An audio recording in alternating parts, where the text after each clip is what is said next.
Hello and welcome to my channel. I hope you'll find this information useful. If Roseville is something you are seriously interested in, the best line of defense is to just educate yourself on what the reproductions and copycat pieces look like in comparison, and maybe save yourself a few dollars and space in your collection for the good stuff. No sooner did I bring my first pieces of Roseville home and typed into Google search to find out what I could about my clay treasures, did I learn the dreaded word reproduction.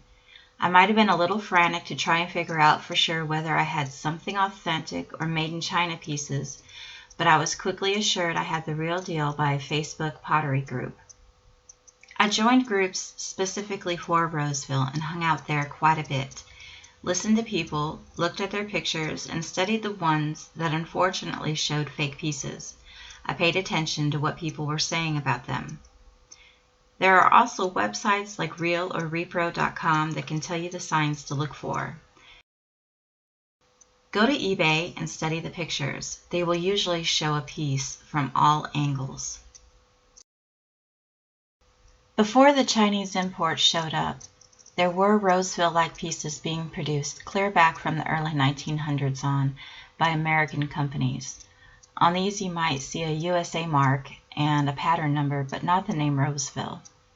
Some companies use their own labels, but they can easily be removed and a Roseville label substituted if someone is unscrupulous enough to do so. Chinese imports started about 1996, I believe. The first lot to come over have the same marks as authentic Roseville because they were made using molds of the original pieces. A huge tell being that the interiors were not glazed. On real Roseville, the glaze covered both the inside and outside of the piece. Later shipments from China do have the interior glaze, but the marks will either be missing USA or the USA will be very faint. Also look at the font used for the Roseville name. Study closely the slant of the S or how the R is made in comparison to what it should be. In the long life of Roseville art pottery, they did use several marks, but some lines were not marked at all.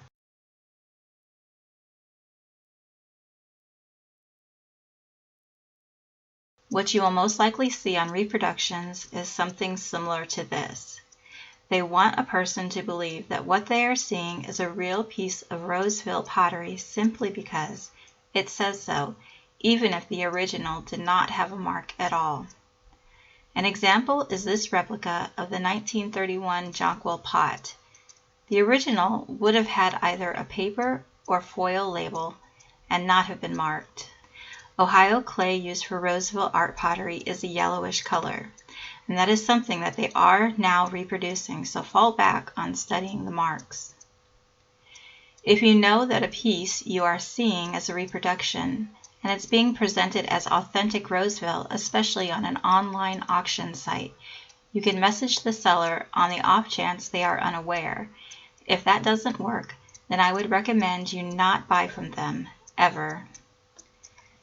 The two pieces I found recently, someone did take it upon themselves to write on the tag replica, watching out for the rest of us, so it's greatly appreciated.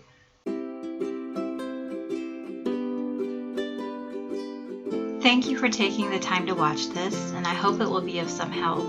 If there are any other things to watch out for, please take the time to leave a comment and help fellow collectors out. Until then, don't let fear of reproduction stop you from enjoying the beauty and art of your clay treasures.